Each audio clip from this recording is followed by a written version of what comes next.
Well, I want to thank Senator Toomey for joining with me, and he has been a great leader on this since he's arrived in the Senate in terms of the fight against earmarks. I want to thank him for that. I also want to welcome him to our band of warriors in terms of fighting the earmark culture in Washington. It has been a fairly small number of senators since I arrived here in January of 2007. And I'll be honest, the senator has spent some time in the House, so he was more familiar with the process of earmarking than I was when I came to the Senate. I didn't really understand how it worked. I didn't really get it. And I don't think until you've gotten here and watched it from the inside that you truly appreciate how flawed this is in terms of a way of distributing public money. It really is going in the back room and sprinkling fairy dust. It really is a process that has more to do with who you are and who you know than merit. Now, have there been lots of projects that have been funded that I've supported? Of course. And did I make a decision, a difficult one, to not cherry pick certain earmarks during my career to go after with amendments on the floor? Instead, I have tried from the day I got here and realized the process to reform the process. Not just to say, oh, let's find this one earmark in this bill and gin up an amendment on it, but rather, let's try to stop the process in its entirety because it makes no sense. And that's what this amendment does. It actually will stop the process in its entirety. And I'm proud of the fact that we've gotten a moratorium now.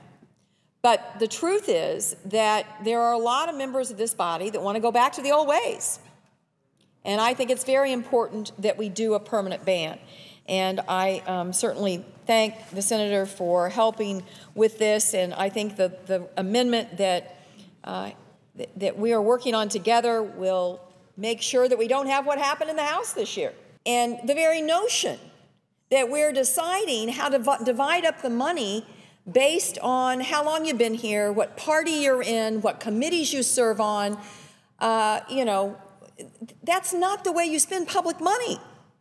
You spend public money based on merit or on a formula based on how many people are in your state.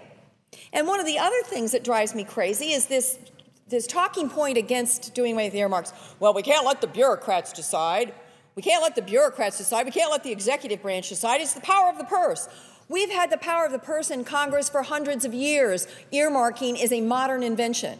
We have the right to oversee the executive budget, change the executive budget, cut the executive budget, add money to the executive budget. We can do that as Congress, and that has nothing to do with earmarking. And let me also say this about this talking point. You know, this notion that earmarked money just arrives on trees somehow. Where does the money for earmarking come from? Well, it comes from other programs. And guess what programs it's taken from? It's taken from programs like, I'll just say, like surface transportation. Let's talk about that. We have a local process in Missouri. We have stakeholders all across the state that go to meetings and the public is invited.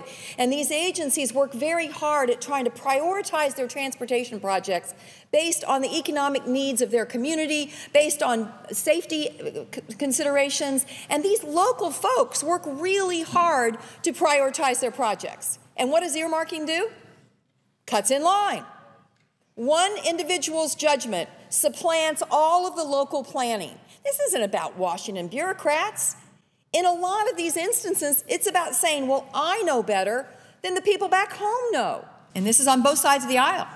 As I started to point out before, it was the Republican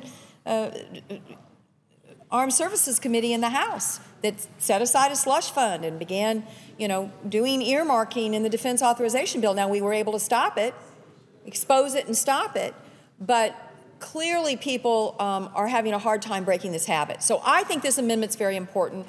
I'm happy to go toe-to-toe with anyone over the merits of this amendment.